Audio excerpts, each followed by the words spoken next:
Ajá. Tenemos aquí entonces el artículo 12 que se refiere a la propiedad. Estamos hablando de la Constitución de 1819 y dice: la propiedad es el derecho de gozar y disponer libremente de sus bienes, del fruto de sus talentos, industria o trabajo. ¿Qué nos dice el artículo 115 de la Constitución? Se garantiza el derecho de propiedad. Toda persona tiene derecho al uso, goce, disfrute y disposición de sus bienes. La propiedad estará sometida a contribuciones, restricciones y obligaciones que establezca la ley con fines de utilidad pública o de interés general. Solo por causa de utilidad pública o interés social, mediante sentencia firme y pago oportuno de justa indemnización, podrá ser declarada la expropiación de cualquier clase de bienes. Repito, artículo 115 de la actual Constitución.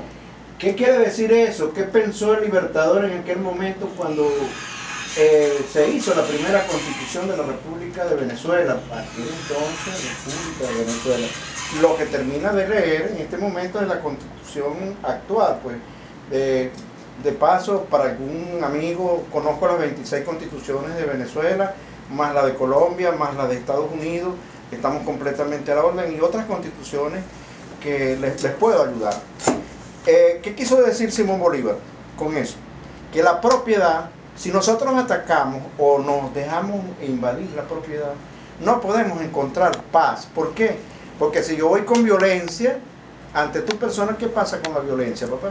No, la violencia engendra violencia, indudablemente. Así lo dijo un papa una vez: violencia engendra violencia. Entonces, si bajamos un poquito la violencia, si el Estado, el mismo Estado, baja la violencia, resolvemos el problema en Venezuela. Y yo creo que aquí hay hombres y mujeres muy inteligentes, mujeres porque lo han demostrado las mujeres muy inteligentes que están en búsqueda de la paz. Y esas mujeres las invito a que sigan trabajando, y todo aquel, aprovechando esta oportunidad que existe ahorita en Venezuela, que ya vienen las elecciones de los diputados, que aquella persona que tenga preparación, que ponga su nombre a la orden, que no le importe que sea partido político, que la Constitución es amplia, que puedes ir unipersonal, solito, como tú quieras. Pongan su nombre a la orden. Tenemos gente preparada. Salgan ustedes a la calle, porque mientras se mantengan ocultos, seguimos que los delincuentes se encarguen de manejar el Estado. Y es grave, señores, es grave. Hay que tener, la primera responsabilidad debe ser que nosotros mismos debemos aprendernos a querer ese amor. Y el amor lo encontramos precisamente es respetándonos nosotros mismos. ¿Y cómo nos respetamos? Sí, es verdad, el pueblo está mandando, pero el pueblo está mandando en la calle. Vengan aquí a Pedebar, vayan aquí a los chinos, vayan a ver cómo están esas colas para comprar un café, cualquier cosita. Hasta para las cuestiones de las mujeres, la necesidad de las cuestiones de las toallas sanitarias. Las mujeres tienen que hacer cola, papel toalé, los pañales. Entonces, eso no debe continuar en un país como Venezuela, que debemos buscar el rumbo de una producción. Pero si el Estado no nos pone a producir, si el Estado no respeta la parte privada, señores, continuamos en lo mismo. El Estado necesita de la ayuda de la parte privada, de los bancos privados. Y en estos momentos me van a quedar otras cosas porque el tiempo no me va a alcanzar. El economista necesita hablar sobre el informe chino. Voy a cederle la palabra al economista, pero creo que son verdades que hay que decirlas. Vuelvo a repetir, algún llamado a todos los habitantes saraceños: únanse al problema del agua. El problema del agua es vida, vida, vida, vida. Y entonces vamos a querernos ese amor uno a los otros, porque si nosotros bajamos la violencia, existe un amor, y el Estado tiene que ayudarnos en esta situación. Bueno, entonces continúa el economista con el informe chino.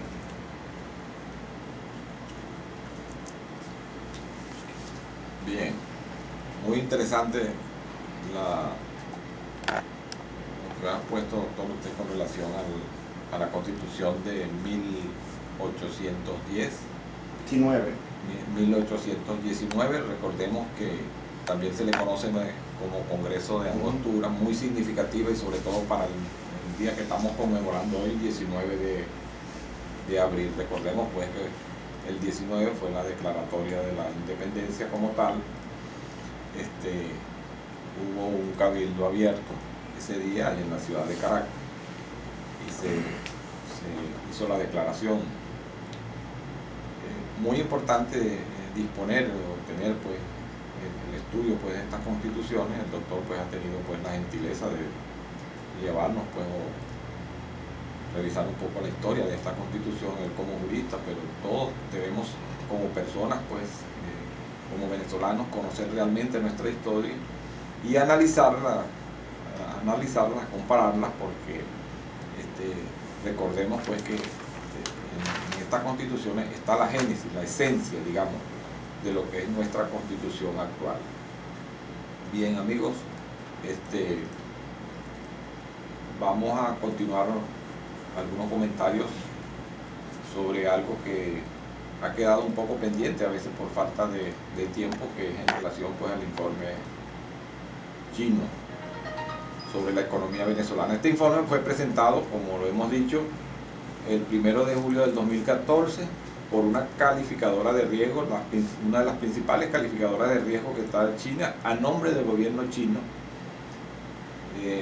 la Comisión de Comercio y Economía de China, y en base a datos del Banco de Desarrollo chino. Si los datos provienen del Banco de Desarrollo chino y de otro banco que es el Exim Bank, que existe en China. Este informe ha sido utilizado por diferentes personalidades y diferentes organismos a nivel internacional para los respectivos análisis.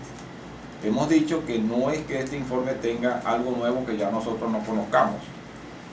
Aquí hay muy buenos especialistas que han venido pues digamos denunciando y haciendo pues poniendo sobre el tapete temas pues que permitan aclarar la situación de la política económica del gobierno en cuanto a la situación de la crisis que se mantiene en Venezuela.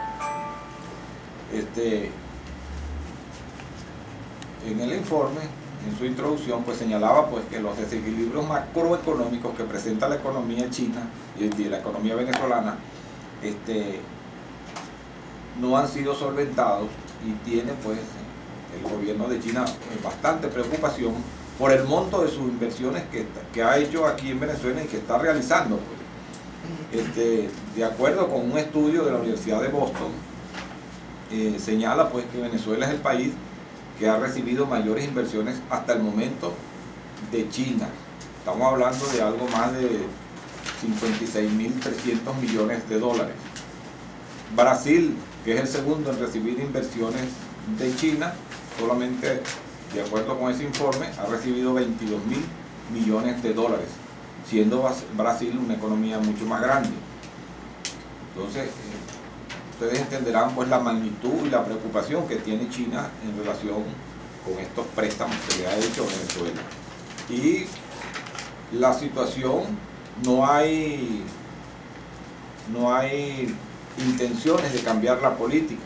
Por lo menos el informe chino señala pues que mantener una devaluación constantemente, eso perjudica y agranda más las distorsiones que hay en la economía. Mantener pues esos 3-4 tipos de cambios que existen en la economía. Por otro lado, también señalan pues que no solamente la baja en los precios del petróleo, sino que en Venezuela en los últimos años no se han realizado las inversiones necesarias, no solamente en el sector petrolero, sino en el Perdón, economista, una pregunta. Disculpe que lo interrumpo porque está muy bien inspirado el informe chino.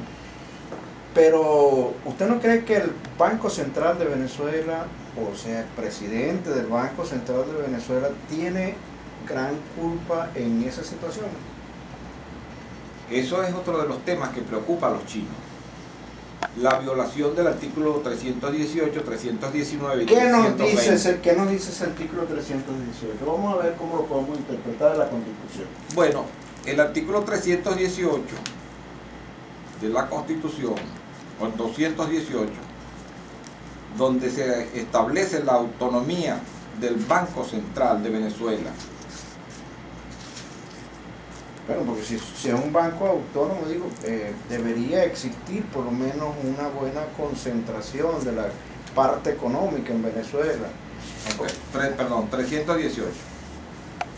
Las competencias monetarias del Poder Nacional estarán ejercidas de manera exclusiva y obligatoria por el Banco Central de Venezuela. El objeto fundamental del Banco Central de Venezuela es lograr la estabilidad de precios y preservar el valor interno y externo de la unidad monetaria. Nos estamos refiriendo al bolívar. Ahí quería llegar yo. El bolívar, ¿por qué nuestro bolívar venezolano, nuestra moneda venezolana está por el suelo?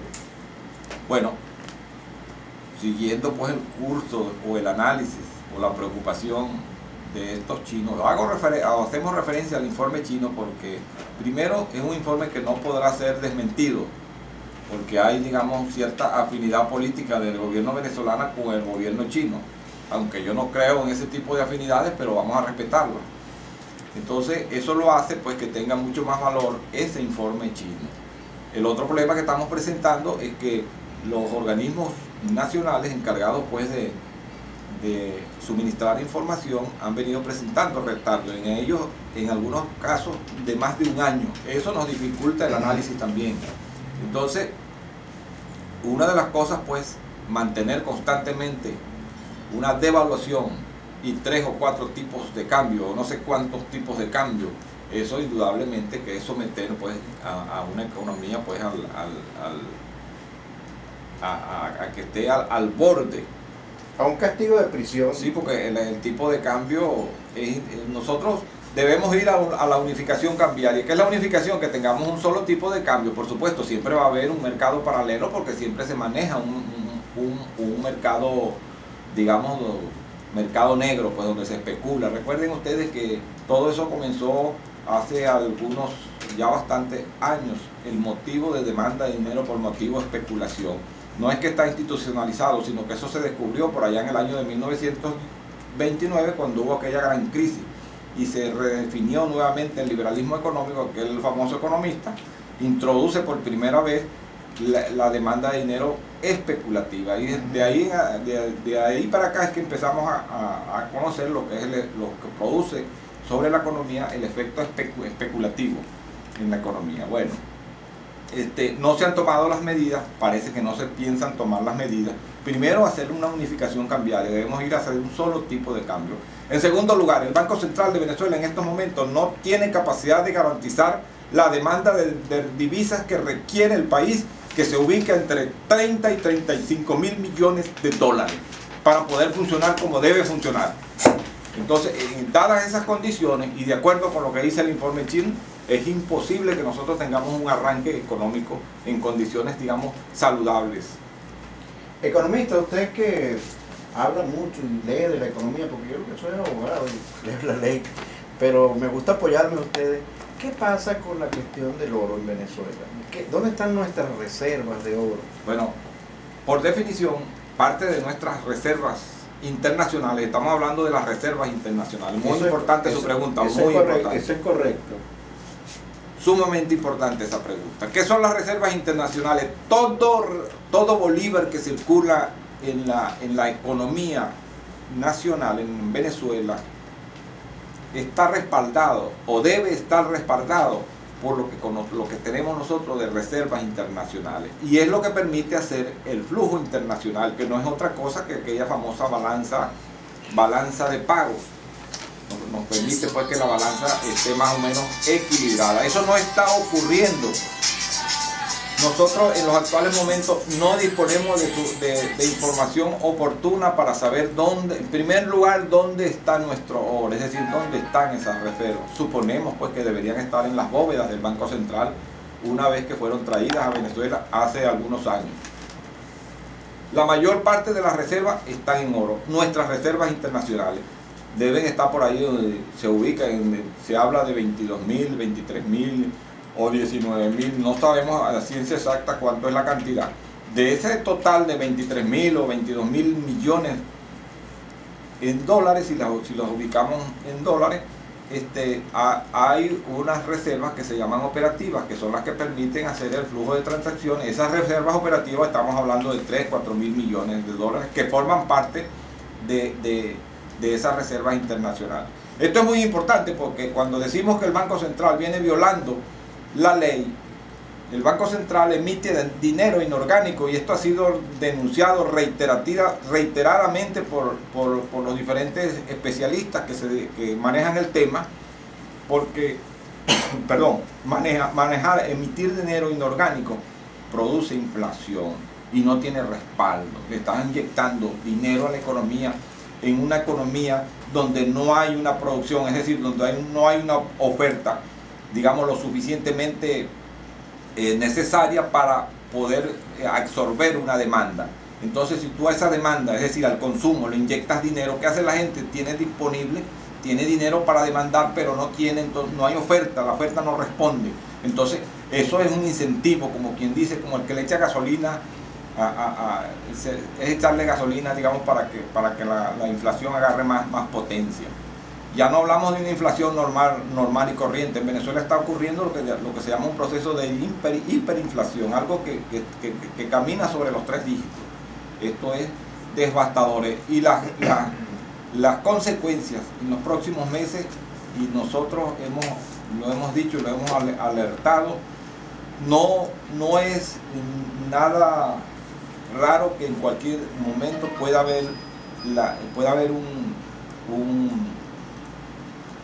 un pago, una falta de pagos a los empleados públicos como consecuencia de algunos problemas que presente la Tesorería Nacional, porque vamos hacia una situación bastante peligrosa. Que falte, si ya esa gente es lo que está sufriendo, los empleados públicos están sufriendo. Lo que pasa es que algunos que pertenecen al gobierno no chillan, pero los maestros del Estado ni seguro tienen. Sí, no, es que lo puedo certificar. Es que los maestros que le trabajan en el Estado Guárico o a los estados no tienen seguro. ¿Cómo vive un maestro, una persona ahorita que cuando digo yo, para manejarse más o menos debe ganar como 15 o 10 millones de bolívares, y sin seguro y sin nada? Cuando esta gente se enferma, ¿qué pasa? 8 millones de bolívares. Quería hacerle una pregunta, economista, pero relacionada con su mismo informe chino. ¿Qué pasó con el ferrocarril de Sarasa? Bueno, el ferrocarril estaba en una obra, digamos, una obra del gobierno central o de la administración central, destinada pues a emprender un desarrollo o a contribuir a un desarrollo en la zona centro oriental del país. En los actuales momentos esa obra está paralizada. Se había en un principio creado un fondo chino. No tengo información porque, repito, el gobierno no ha dado información a los organismos competentes. ¿Tiene usted en sus manos en este momento una investigación? Vamos a investigar qué está pasando con esto para el próximo programa, hablarle más claro a la comunidad guariqueña, a la comunidad guariqueña de donde se desprende todo la CREC, el tramo de la cuestión del Tinaco-Anaco, Anzoátegui, para que todos oigan realmente qué es lo que está pasando con esto. Por cierto, me trajeron, yo tengo ya, me reposo en mi oficina, quien firmó el primer contrato, que fue Diosdado Cabello, que tengo el informe firmado por él y todo ya me lo trajeron, lo tengo en mi oficina. Entonces, ¿por qué es interesante? Porque ahí es donde está generándose el problema de lo que tanto el presidente de la República dice. No hay paz. En Venezuela él quiere paz, pero ¿cómo vamos a encontrar paz con corrupción? Si tenemos corrupción, sí, tenemos violencia. Lo que sí le puedo decir con plena seguridad es lo que acaba de ocurrir hace pocos días, o ya hace algo más de un mes, como fue pues la destrucción de una oficina campo por parte de los chinos aquí en Sarasa, como todos ustedes sabrán. O sea, la desmantelaron. completamente desmantelada, Pero, destrozada completamente, pero ahí no quedó nada. Pero a mí me dijeron que... Eso quedó como cuando ocurre un huracán allá en Norteamérica, que se lleva las casas, se lleva todo, no deja nada, eso quedó así. O sea que Bueno. eso fue un desastre entonces. Bueno, sí, entonces usted mismo lo acaba de señalar, hay un contrato firmado entre los chinos y es muy probable pues que en los próximos, digamos, Ahora escucha lo siguiente. venga una demanda por parte de los chinos porque No, es un contrato firmado, Sí. esos bienes son de la nación, pero Escucha lo hay un siguiente. contrato firmado con los chinos. Escucha lo siguiente. Lo que pasa es que en nuestro país Venezuela no existe la extradición para los chinos. Ya todos están yendo. Después que se vayan, ¿cómo los vamos a traer para Venezuela? Paga una pena. Sí, bueno, pero aquí en Sarasa hay unas autoridades, ¿eh? Hay unos organismos de seguridad, hay una Fiscalía 11, Ujú. de velar por los intereses de la República. Y cuando suceden este tipo de hechos, yo no soy jurista, pero yo escucho a los abogados que cuando hay o sucede algo vía crímenes, automáticamente la Fiscalía tiene que activarse en este tipo de hechos, porque esto es un hecho bastante, pues digamos, perjudicial contra nosotros, además de que eso aleja las inversiones. Bueno, es interesante, pues ya hemos ahondado un poquito sobre el informe chino, a lo mejor nos falta otro poquito más, pero hay una cosa interesante que me preocupa también, el problema salud. La salud en Sarasa con respecto a la parte de la contaminación del río Unare, lo que he venido planteando, está produciendo enfermedades a las personas. Cuando llegas a un hospital, ¿cómo están las cosas en los hospitales? Cuéntame. Bueno, la situación en lo es bastante crítica porque tenemos un alto índice aquí de niños enfermos con una parasitosis o lo que los médicos llaman epidemias, se convierten en epidemias, y a personas mayores con no sé si es escariosis o no sé qué nombre le dan, les produce pues picazón cuando se bañan, y tenemos ese tipo de enfermedades bastante delicadas, digamos. Las personas más susceptibles, por supuesto, los niños, los ancianos pues son más susceptibles pues a este tipo de enfermedades. Nosotros tenemos un gran hospital, no lo podemos negar, una estructura muy bien hecha, pero lamentablemente pues carece pues de especialistas, de aparatos pues que todavía no porque él fue inaugurado y no fue terminado pues completamente, vamos a decirlo así. Tenemos un hospital con una gran capacidad, pero él no fue inaugurado, lo hicieron en estado de emergencia en las elecciones que venían porque necesitaban hacer esa obra rápido, que hasta los enfermos se lo trajeron en carretilla para acá, para el otro hospital. O sea, ese cuento yo lo sé. Sí, entonces claro, esto es un problema, el problema de la salud en Venezuela es un problema, digamos, estructural, está muy vinculado pues a esto que hemos llamado pobreza, que se ha venido incrementando y que tiene una tasa bastante alarmante aquí en Venezuela, y también, como usted lo señaló en un principio, el problema de la corrupción, digamos, ha tomado fases, digamos, durante este gobierno, digamos, fases superiores.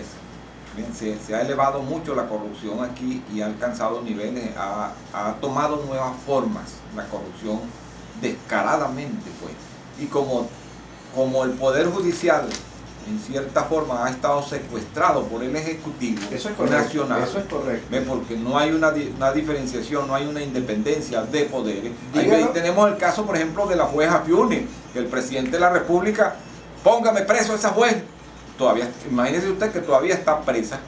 Entonces, aquí no hay independencia de poder y tenemos que decirlo. Bueno, el caso de Antonio Ledesma, el caso de que es un caso, son casos importantes que hay que tratar. Bueno, y yo veía el de Leopoldo. El presidente Maduro se disgusta con el presidente de España, Rajoy, y lo insulta y le da una cantidad de improperios y de groserías, no utilizando un lenguaje acorde a su investidura. Debe de utilizar un lenguaje más diplomático para dirigirse al primer presidente de España y lo que hace es insultarlo. Cuando, ¿qué están pidiendo? ¿Qué está pidiendo Rajoy y el Parlamento Europeo? Bueno, que suelten esos presos, que los tienen presos políticos. Prisioneros de políticos, porque, o sea, prisioneros de algo de venganza, pienso yo que es así. Y yo lo veo como un acto de cobardía, de que la persona es cobarde, el presidente de la República es cobarde, porque ¿por qué me vas a encerrar? Bueno, precisamente caemos en el tema de hasta qué punto en estos momentos nosotros podemos hablar de democracia, porque ya eso es una forma de gobierno autoritario, claramente autoritaria, con bastantes rasgos militares o militaristas. Eso es correcto. Y cuando hablamos de los colectivos, yo diría que tendríamos que abordar el tema del fascismo, porque eso de los colectivos, eso tiene sus antecedentes con Benito Mussolini por allá en la Italia de 1920. Eso es correcto, pero ese tema lo vamos a tratar más ampliamente en el próximo programa, porque nos vamos a preparar para que sepa la gente quiénes son y cómo andan armados, porque el gobierno los tiene armados. Precisamente estaba leyendo en este momento, en la mañana, antes de dirigirnos aquí al programa.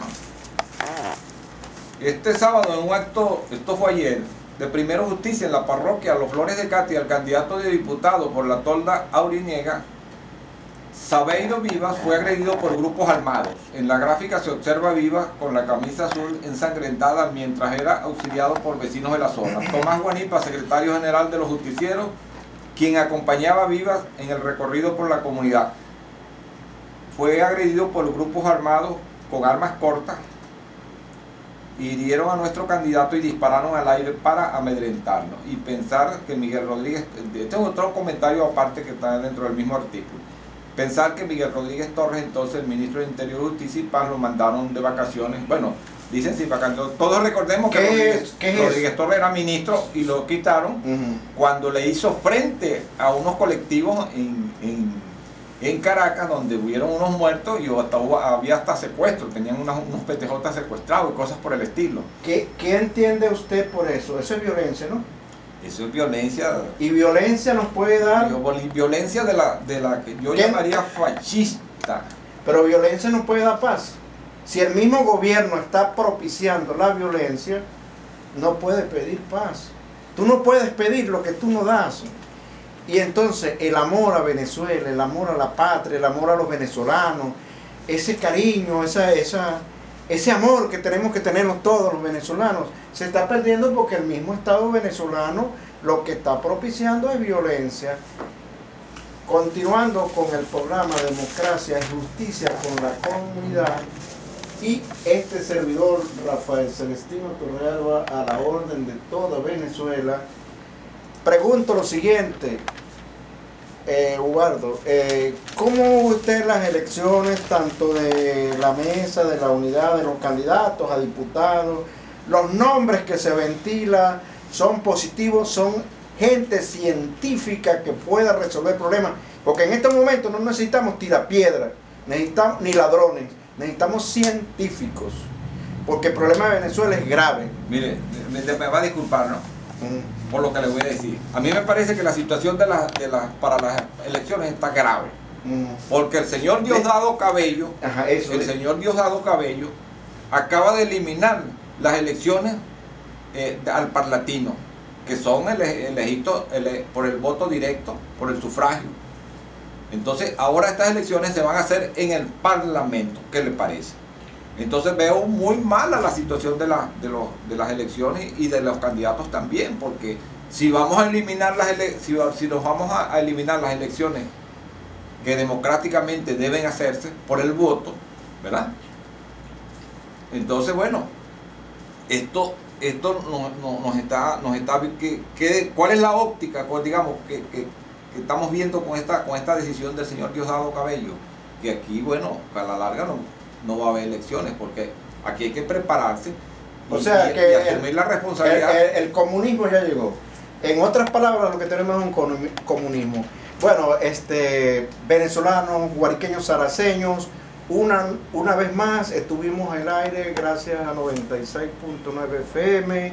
Nos despedimos de ustedes, el tiempo ya se nos acaba. Gracias a Armando, que nos acompaña también, Escalona, a Víctor, el economista. Vamos a tratar de traerles la próxima semana lo prometido. Y bueno, adelante Venezuela. Y amor con amor se paga.